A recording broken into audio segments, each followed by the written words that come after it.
ay darating. Ang pag-ibig niya ay magniningning sa harap ng altar. Kami lumalapit, maawit ng masayang papuri. Sa harap ng altar, kami lumalapit, umaawit ng masayang papuri. Sa ngala ng Ama at ng Anak at ng Espiritu Santo, Amen. sumainyo ang Panginoon. At sumaiyo rin. Mga kapatid, aminin natin ang ating mga kasalanan upang tayo'y maging marapat gumanap sa banal na pagdiriwang.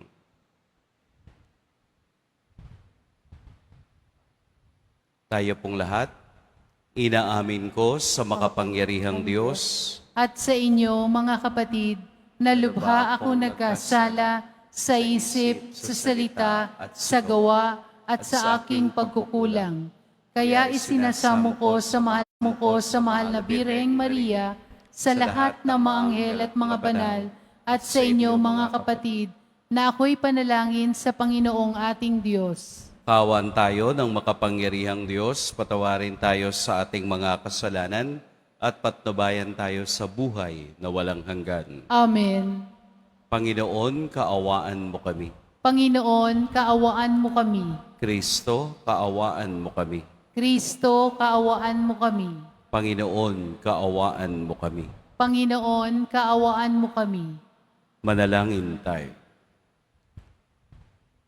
Ama naming makapangyarihan, dinggin mo ang mga kahilingan ng iyong sambayanan upang ang kagalakan sa pagdating ng iyong nagkatawang taong anak ay magdulot ng gantimpalang buhay na walang wakas kapag siya ay nagbalik na may kadakilaang lantad, sapagkat siya ang namamagitan kasama ng Espiritu Santo magpa sa walang hanggan. Amen. Magsiupo muna po ang lahat.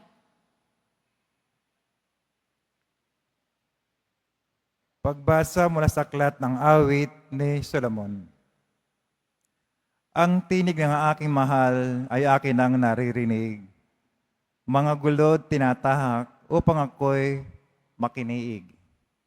Itong aking mangingibig ay katulad niyong usa.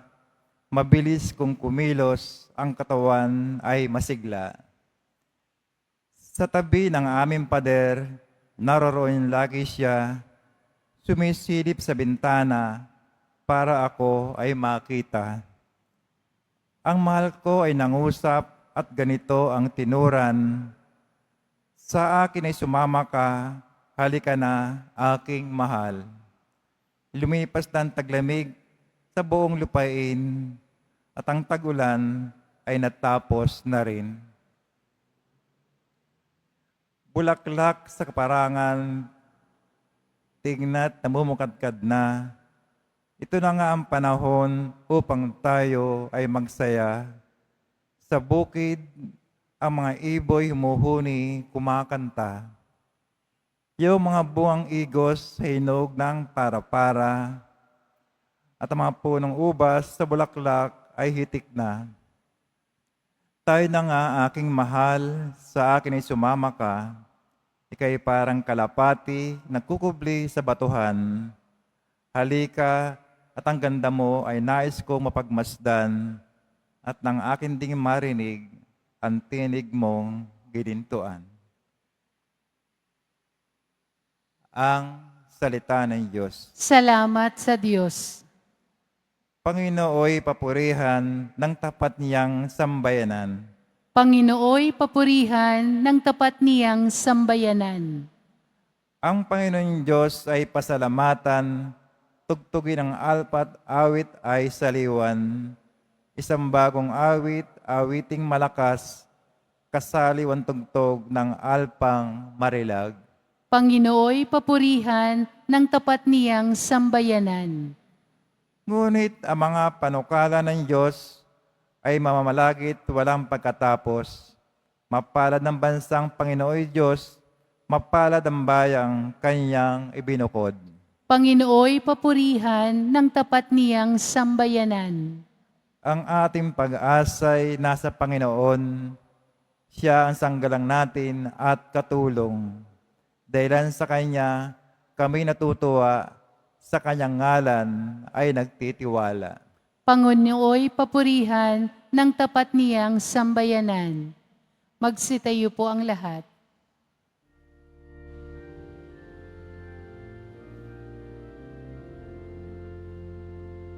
Hallelujah,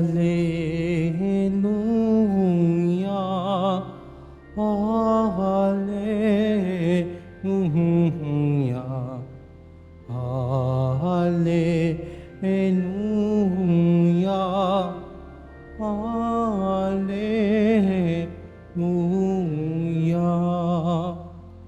Emmanuel na hari namin, halina't kami sagipin, at utos mo'y tutuparin.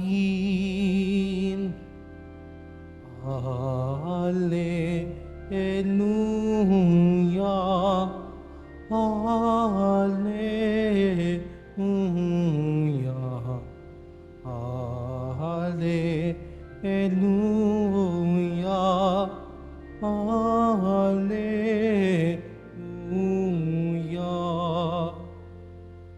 Sumainyo ang Panginoon. At sumaiyo rin. Ang mabuting balita ng Panginoon ayon kay San Lucas. Papuri sa iyo, Panginoon. Si Maria ay nagmamadaling pumunta sa isang bayan sa kaburulan ng Judea. Pagdating sa bahay ni Zacarias, binati niya si Elizabeth. Nang marinig ni Elizabeth ang bati ni Maria, naggagalaw ang sanggol sa kaniyang tiyan. Napuspos ng Espiritu Santo si Elizabeth at buong galak niyang sinabi, "Bukod kang pinagpala sa babaing lahat, at pinagpala naman ang iyong dinadalang anak. Sino ako upang dalawin ng ina ng aking Panginoon? Sapagkat pagkarinig ko ng iyong bati, ay naggagalaw sa tawa ang sanggol sa aking tiyan. Mapalad ka, sapagkat nananalig kang matutupad ang ipinasabi sa iyo ng Panginoon." Mga kapatid, ang mabuting balita ng Panginoon. Pinupuri ka namin, Panginoong Heso Kristo. Pagsiupo mo na po ang lahat. Magandang umaga po sa lahat. Samahan natin si Mama Mary, ang ating ina, sa kaniyang paglalakbay na inilahad ng ating ebanghelyo sa araw na ito. Nagmamadali siyang pumunta sa kaburulan ng Judea pagkatapos niyang marinig ang balita ng anghel na ang kaniyang pinsang si Elizabeth sa kabila ng kaniyang katandaan ay nagdadalang tao. Kaya siya ay naniwala sa balita ng anghel at nagmamadaling pumunta sa kaburulan ng Judea. Gaano ba kalayo ang Nazaret sa Judea? Ayon po sa mga research at sumulat ng kasaysayan, ito daw po ay mayroong layo na 80 to 100 miles. Gaano ba kalayo yung 80 to 100 miles? Siguro mula dito sa Quiapo hanggang sa Mount Pinatubo sa Zambales. Siya ay sumama sa mga caravan. Ano po yung mga caravan?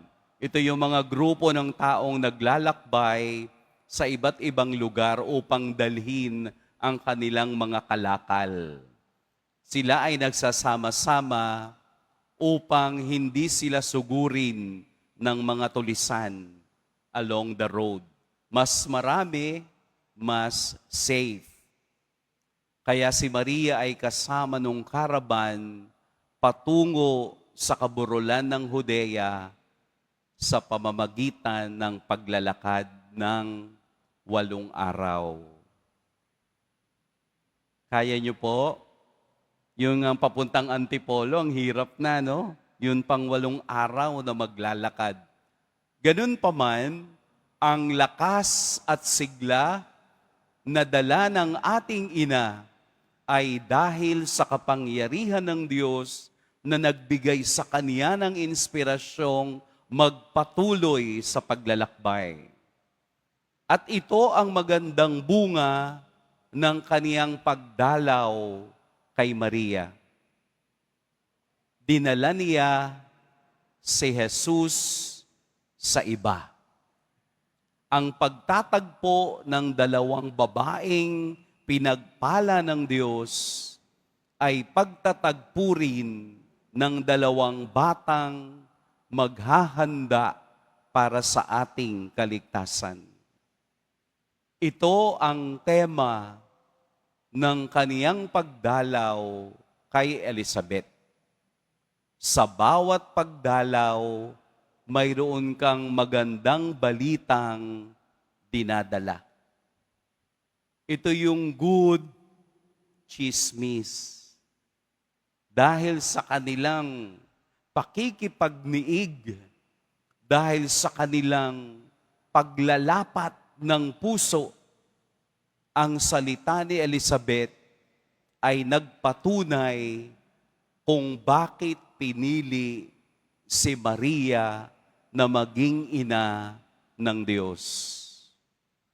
Blessed are you among women, and blessed is the fruit of your womb. Mapalad ka at mapalad din ang nasa iyong sinapupunan, na kumpleto na ang ating araw-araw na dinadasal na abagi noong Maria. Ang unang bahagi ay ang pagdalaw ng anghel kay Maria. Napupuno ka ng grasya. At ang confirmation ni Elizabeth, blessed are you among women, ay kumukumpleto sa hiwaga at kasaysayan ng ating kaligtasan. Ito ang lalim at lawak ng ating pananampalataya. Ito ang pinagmumulan ng ating kaligtasan. Gumagamit ang Diyos ng mga taong dapat niyang ipakita kung papaanong ang Diyos ay lumakad sa ating kasaysayan. Kaya sa paghahanda natin ngayong Adbyento, sa paghahanda ng pagsilang ng Panginoon, unti-unting nabubuo ang larawan ng pagsilang ni Kristo upang makita natin na sa larawang iyan, maraming taong ginamit ang Diyos upang ipakita sa lahat ang kaniyang pakikiisa sa ating buhay. Sana po ang dalhin natin sa iba ay si Kristo. Sana po ang ibalita natin sa iba ay ang kagandahang loob ng Diyos na sa kabila ng hirap ng kaniyang paglalakbay, kagalakan pa rin ang nakita sa kaniyang mukha. Ang 8 araw na paglalakbay ay hindi biro, nakapapagod. Wala pang bus noon, wala pang Grab, wala pang Lalamove.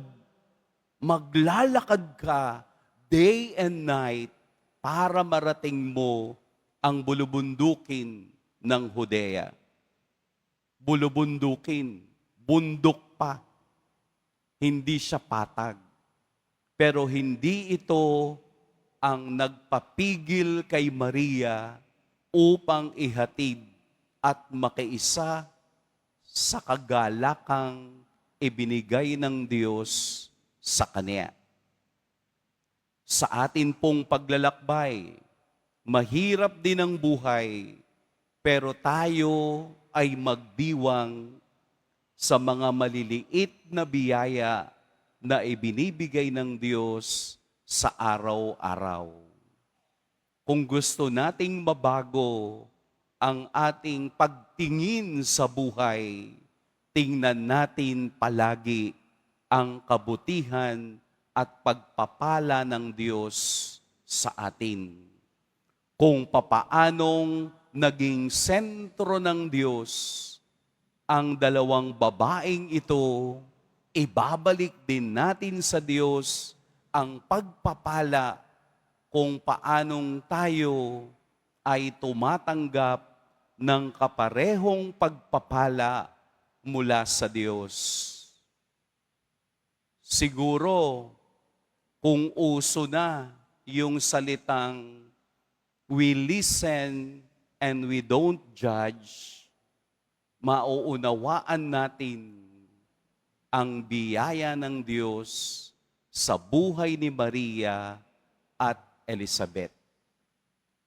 Oras na po, araw na para magbilang tayo ng biyaya upang tayo'y kalugdan din ng Diyos at sabihan din ng Elizabeth na mapalad ka.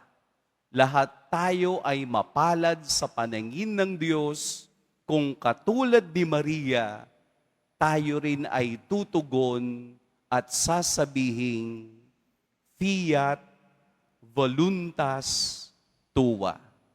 Yes, maganap sa akin, Lord, kung ano ang iyong sinabi. Mag-iingat po kayo ngayon at pagpalain kayo ng poong may kapal. Magsitayo po ang lahat. Minamahal kong mga kapatid, naging isang karangalan kay Elizabeth ang pagdalaw sa kanya ng ina ng kaniyang Panginoon. Subalit ninais lamang ni Maria na makibahagi sa kaniyang kagalakan. Ilapit natin ang ating mga kahilingan sa Ama sa nagtangi sa mga piniling babaeng ito. Maging tagapaghatid nawa kami ng iyong mga biyaya, Panginoon. Maging tagapaghatid nawa kami ng iyong mga biyaya, Panginoon. Ang simbahan naway maging masigasig sa pagpapalaganap ng mabuting balita ng kaligtasan sa lahat ng tao, lalo na sa mga nasa malalayong lugar. Manalangin tayo. Maging tagapaghatid nawa kami ng iyong mga biyaya, Panginoon. Ang mga pinuno ng pamahalaan naway magpakita ng natatanging pagpapahalaga sa kapakanan ng mga dukha at mga aba sa pamamagitan ng kanilang paglilingkod at mga programa. Manalangin tayo. Maging tagapaghatid nawa kami ng iyong mga biyaya, Panginoon. Ang mga pamilya at pamayanan naway magpahayag ng pasasalamat para sa mga biyayang tinatanggap ng bawat isa at ng lahat. Manalangin tayo. Maging tagapaghatid nawa kami ng iyong mga biyaya, Panginoon. Tulad ni Maria, tayo bilang isang pamayanan at bilang mga mamamayan, naway magsikap na mag-abot ng material at espiritual na tulong sa ating kapwang labis na nangangailangan ng mga ito. Manalangin tayo. Maging tagapaghatid nawa kami ng iyong mga biyaya, Panginoon. Ang ating mga yumaong mahal sa buhay, naway makaranas ng kaligayahan sa piling ng Panginoon sa kanyang kaharian. Manalangin tayo. Maging tagapaghatid nawa kami ng iyong mga biyaya, Panginoon. Diyos na aming Ama, ipinadaramo mo ang iyong pananatili sa aming piling, sa kabutihang loob ng aming mga kapatid. Patuloy nawa naming ipahayag ang iyong pag-ibig sa pamamagitan ng buhay na nauukol sa paglilingkod. Hinihiling namin ito sa pamamagitan ni Kristong aming Panginoon. Amen. Magsiupo muna po ang lahat.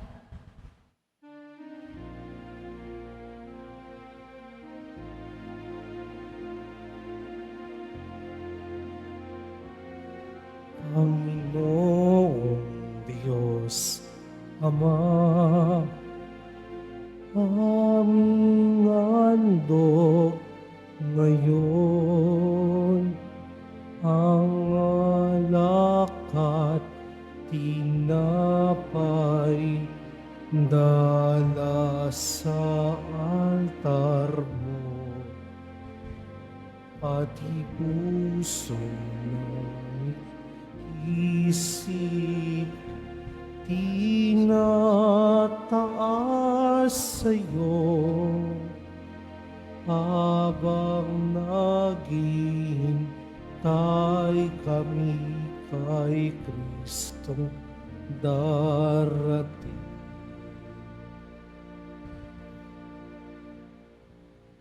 Magsitayo po ang lahat.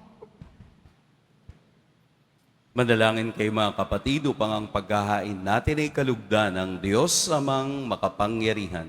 Tanggapin nawa ng Panginoon itong paghahain sa iyong mga kamay, sa kapurihan niya at karangalan, sa ating kapakinabangan at sa buong sambayanan niyang banal.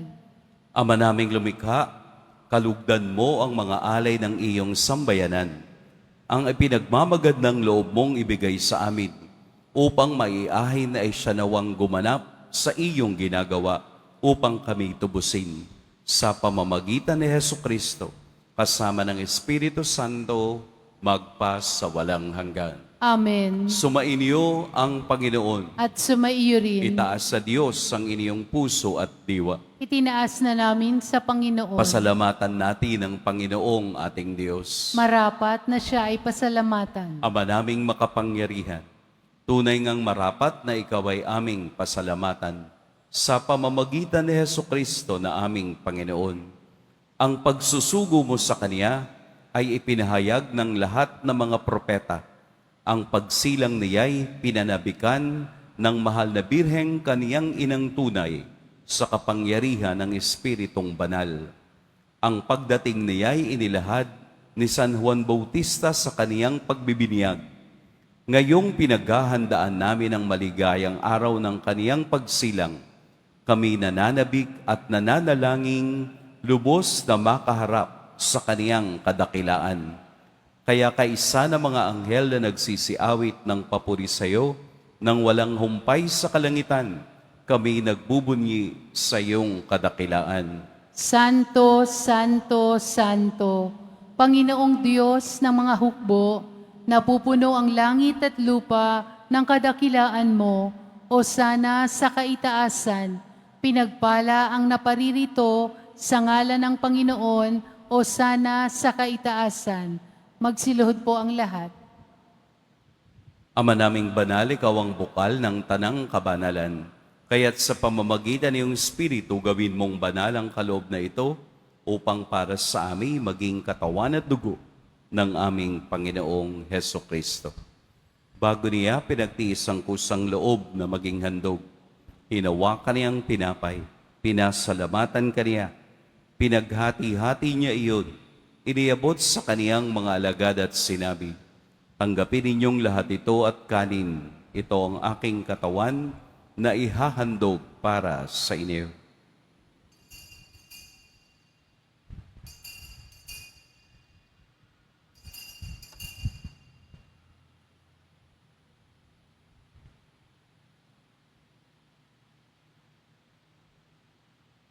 Gayun din naman, noong matapos ang hapunan, hinawakan niya ang kalis, muli kaniyang pinasalamatan, inabot niya ang kalis sa kaniyang mga alagad at sinabi, tanggapin ninyong lahat ito at inumin, ito ang kalis ng aking dugo, ng bago at walang hanggang tipan, ang aking dugo na ibubuhos para sa inyo at para sa lahat, sa ikapagpapatawad ng mga kasalanan.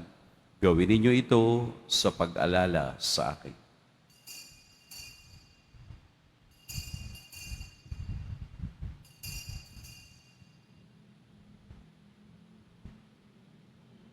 Magsitayo po ang lahat.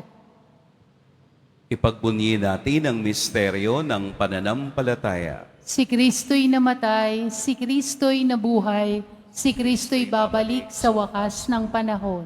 Ama, ginagawa namin ngayon ang pag-alala sa pagkamatay at muling pagkabuhay ng iyong anak. Kaya't iniaalay namin sa iyo ang tinapay na nagbibigay buhay at ang kalis na nagkakaloob ng kaligtasan. Kami nagpapasalamat dahil kami iyong minarapat na tumayo sa harap mo para maglingkod sa iyo. Isinasamo namin kaming magsasalo-salo sa katawan at dugo ni Kristo ay mabuklod sa pagkakaisa sa pamamagitan ng Espiritu Santo. Ama, lingapin mo ang iyong simbahang laganap sa buong daigdig. Puspusin mo kami sa pag-ibig kay San Francisco na aming Papa at ni Jose na aming Obispo at ng Tanang Kaparian. Alalahanin mo rin ang mga kapatid naming nahimlay nang may pag-asang sila'y muling mabubuhay, gayon din ang lahat ng mga pumanaw. Kaawaan mo sila at patuloyin sa iyong kaliwanagan. Kaawaan mo at paginapating kaming lahat na makasalo sa iyong buhay na walang wakas. Kaisa ng mahal na Birheng Maria na ina ng Diyos, ng kabiyak ng puso niyang si San Jose, kaisa ng mga apostol ni San Juan Bautista, at ng lahat ng mga banal na namuhay dito sa daigdig ng kalugod-lugod sa iyo, maipagdiwang nawa namin ang pagpupuri sa ikararangal mo sa pamamagitan ng iyong anak na aming Panginoong Hesukristo. Sa pamamagitan ni Kristo, kasama niya at sa Kanya, ang lahat ng parangal at papuri sa iyo, Diyos Amang makapangyarihan, kasama ng Espiritu Santo, magpa sa walang hanggan. Amen. Sa tagubili ng nakagagaling na utos at sa turo ni Jesus na Panginoon natin at Diyos, ipahayag natin ng lakas loob.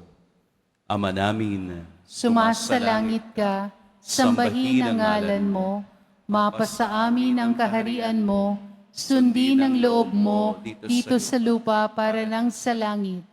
Bigyan mo kami ngayon ng aming kakanin sa araw-araw at patawarin mo kami sa aming mga sala para nang pagpapatawad namin sa nagkakasala sa amin. At huwag mo kaming ipahintulot sa tukso at iadya mo kami sa lahat ng masama. hinihiling namin kami iadya sa lahat ng masama. Pagkalooban ng kapayapaan araw-araw, iligtas sa kasalanan at ilayo sa lahat ng kapahamakan.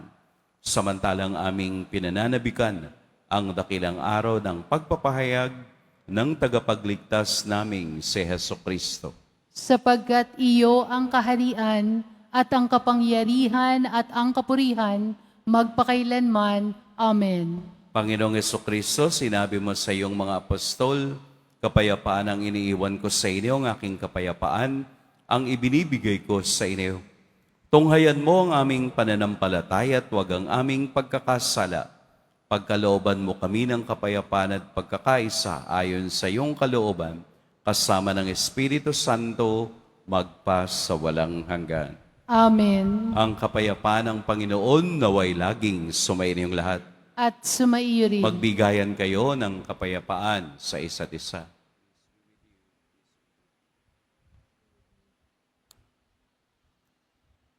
Kordero ng Diyos na nag-aalis ng mga kasalanan ng sanlibutan, maawa ka sa amin.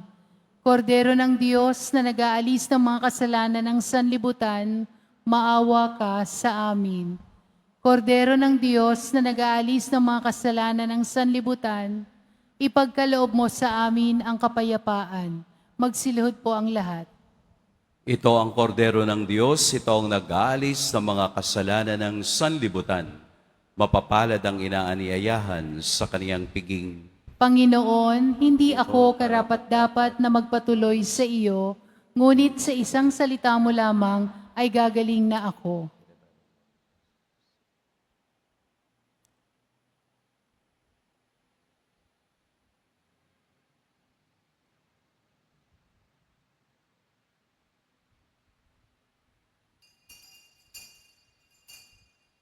Para sa lahat ng tatanggap ng banal na komunyon, sasagot po tayo ng amen. Pagkasabi ng pari o ng lay minister ng katawan ni Kristo at isubo agad sa bibig bago umalis sa harapan ng pari o lay minister, sumunod po tayo.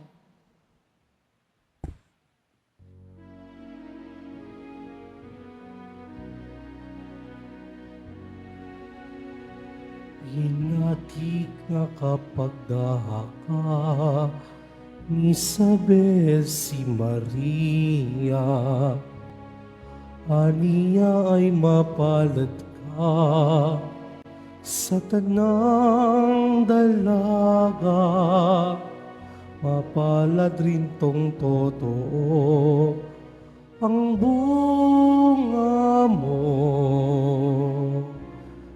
Si Jesus hari ng sang mundo, sasakop sa tao. Si Maria nagsabi, ako'y abang alipin, ngunit sadyang pinili ng Diyos na poon natin. Tunay akong mapalad sa lahat ng mga salinlahi. Ang puso ko'y nagpupuri, espiritu'y nagagalak, dahil sa maawaing Diyos, aking tagapagligtas. At dahil rin sa ginawang mga dakilang bagay, pangalan ng Panginoon, kabanal-banalan. Ang puso ko'y nagpupuri, espiritu'y nagagalak, dahil sa maawaing Diyos, aking tagapagligtas. At dahil rin sa ginawang mga dakilang bagay, pangalan ng Panginoon, kabanal-banalan.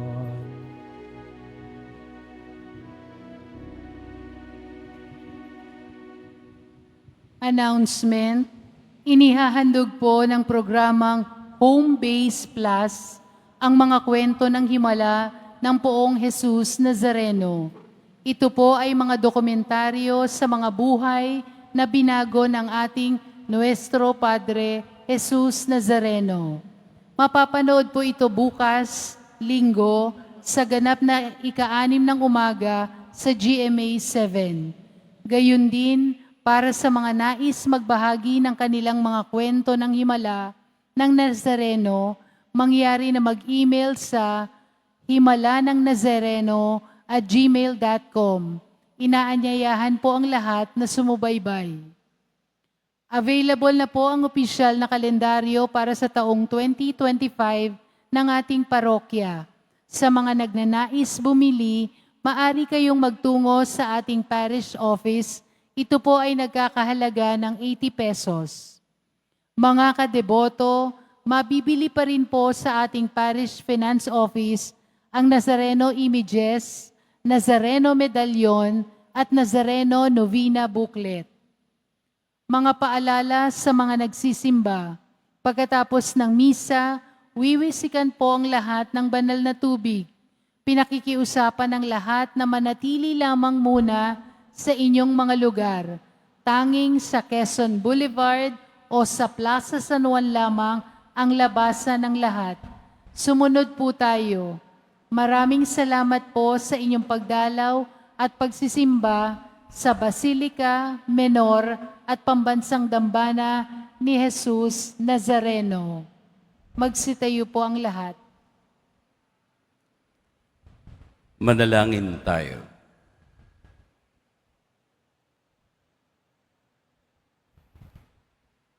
Ama naming mapagmahal, ang pakikinabang ng iyong sambayanan ay siya nawang magtaguyod lagi sa tanang nagdiwang upang sa pagsamba sa iyong kadakilaan, makamtang masagana ang ganap na kagalingan sa pamamagitan ni Heso Kristo, kasama ng Espiritu Santo, magpa sa walang hanggan. Amen. Sumainyo ang Panginoon. At sumaiyo rin. Yumuko kayo para sa pagbabasbas. Mahal na poong Jesus Nazareno, inihayag mo sa pamamagitan ng krus ang walang maliw na pag-ibig ng Diyos sa sangkatauhan.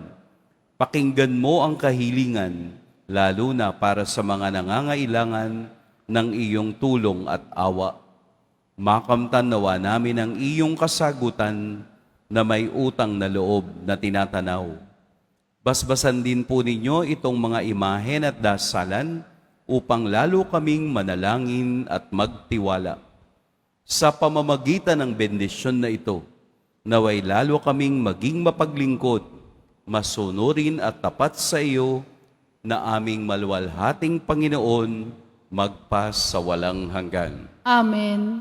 At pagpalain kayo ng makapangyarihan at mapagmahal na Diyos, ang Ama at Anak at Espiritu Santo. Amen. Humayo kayong taglayang kapayapaan ng poong Jesus Nazareno. Salamat sa Diyos.